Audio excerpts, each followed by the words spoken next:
There's different tiers in private equity and companies that are buying other companies, right?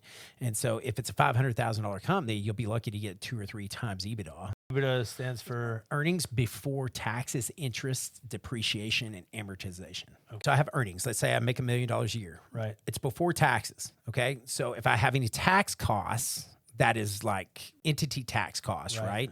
Then I get to add that back into my earnings. Okay. Okay. So I'm talking about your K1 earnings. You made $1 million, paid all your operating expenses, paid everything out, and you're left with $200,000 at the end of the year, right? That y'all distributed out to each other. That's the number I'm looking at. But I paid interest, right? Because I had some debt on the company. Well, I run a company different than what you run the company, right? So if I run the company, I didn't want to have any debt. So I need to add that interest back into the company's value. So now it's worth $220,000. Okay.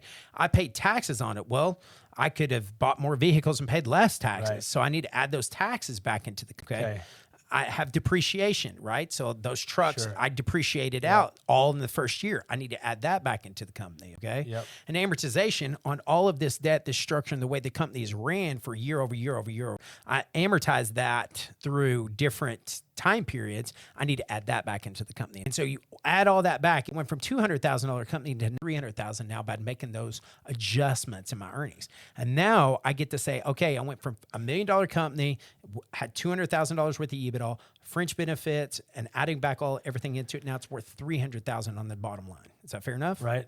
Then I multiply that by how many years is it worth for somebody to buy that company? And it's usually a 3 times, 5 times, 7 times. So typically companies that are up under $500,000 in EBITDA get around 2 to 3 times. Okay. So if you're making $300,000 in EBITDA, that company would be worth about $900,000.